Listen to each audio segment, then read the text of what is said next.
The ego possesses a specific karmic perception, Karma-drishti.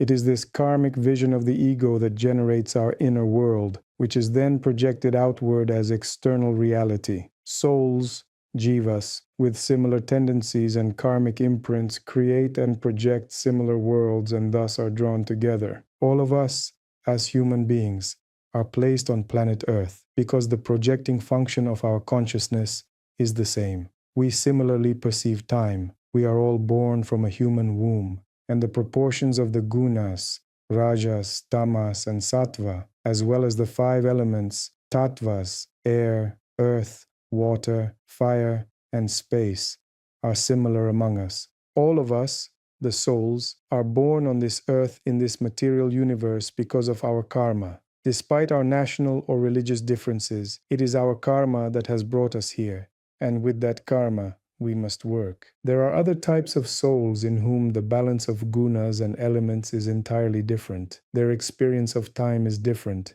and they are not born from a womb. Instead, they manifest miraculously, spontaneously appearing in space. These are the devas, the gods. They do not live on earth. They do not fly in aeroplanes or ride trains. They abide in divine locus, moving by the power of consciousness. The laws of time and space do not bind them. They are immortal and multidimensional. They do not work in the human sense. They play. They manifest energies by the power of consciousness. Each god generates a personal tunnel of reality, their mandala, through the force of pure awareness. How does this happen? Through the manifestation of their Shakti. Just as a painter or a musician creates a world of symphonies around themselves, a world that may be likened to a mandala, the artist becomes the central deity, the Mandaleshvara. In the same way, gods generate conscious, intelligent micro-universes anywhere in the cosmos, governed by the mind. They do not inhabit a single reality but abide in multi-reality, moving freely across dimensions. They do not possess a single body but many. Through the power of awareness, they create duplicates of themselves, avatars, both gross and subtle, and send them to any point in space.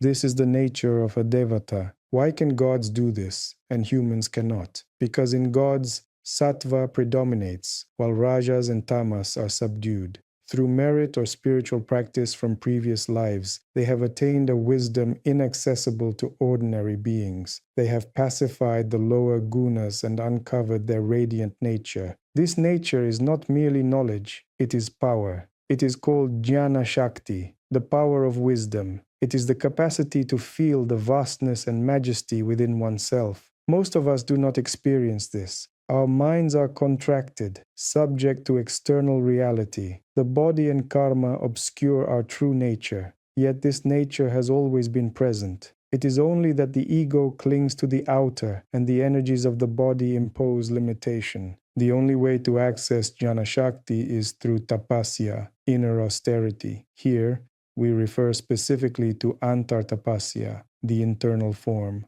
While external austerity has its place, the essence lies in preserving sankalpa and the state of awakened awareness. A sadhu performs this inner austerity. He may appear as an ordinary person, but inwardly he is always practicing, maintaining sankalpa, engaging in self-inquiry, vichara, cultivating discernment, viveka, and detachment, vairagya. Following a path such as the Nidra Yantra, repeating mantra, holding inner visualization, none of this breaks the austerity. All of it accumulates inner light and bestows Jñāna-śakti. The power of wisdom gives rise to Svatantrya-śakti, the energy of inner freedom. This means that you remember your vast inner presence and spacious awareness. You are not affected by relationships, emotions, concepts, or worldly desires. Like water off a duck's back, it rises from the water, shakes, and the water simply falls away. In the same way, self-liberation means that no matter what happens,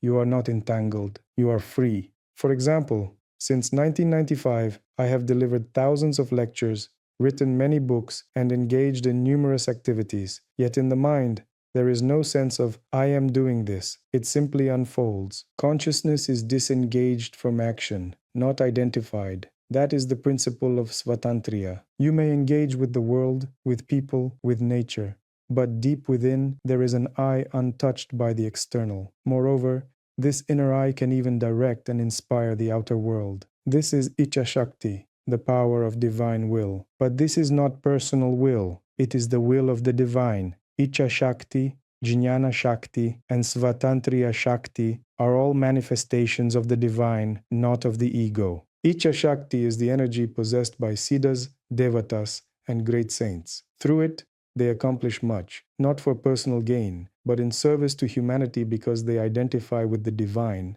not with the body. If you are one with the divine, where else could your will flow but into service to him? This is the expression of Aiśvarya-śakti, the power of divine sovereignty and omnipotence. Gods possess this Aishvarya, but not through ego. Asuras too have great powers, but theirs arise from ego and self-service. They attempt to replace the Supreme Source with their own I, and thus their power remains limited. The power of the gods is rooted in surrender. They do not separate themselves from the Source, and so the Source carries them on the wings of its grace. Serving the divine is their very nature. This is the path of non-duality, Advaita. The Asuric mind thinks differently. Why should I serve anyone? I am great. I am my purpose. This separates them from the fabric of the cosmos, like a cell that decides to detach itself from the body. But a finger has no meaning without the body. So too, the jiva has no meaning without service to the whole. Each being must come to realize its rightful place in the cosmos. Upon realizing this, it merges with the whole and knows itself as the whole. The Asuric mind is a hypertrophied ego that detaches itself from the meta-intelligence and creates its own meaning of life. This seals and isolates it. The gods, by contrast, serve the One. For them, surrender is the key. Through it, they approach Advaita. Walking the path of awakening, we seek to realize our unity with all. We do not strive to separate. Each of us is one with our nation, our people, humanity, all living beings, and all universes. We are part of the universal whole. Separation is a mistake. We must realize that our true purpose is not only personal liberation, but service to the divine source. Why do we seek enlightenment? At first, to be free from suffering and limitation, but at a deeper level, we come to understand. The purpose of practice is not merely liberation. The actual aim is to serve the divine will, to be its vessel. Serving the divine is natural for gods, angels, and siddhas, just as caring for one's family is natural for a worldly person. As a sadhu, one must realize, I seek liberation and awakening so that I may serve, so that I may be a conduit, because the I, as jiva, is only a convention. In truth, we are the Absolute taking form, and the Absolute has a great meta-purpose. We are each a single cell in this vast cosmic body.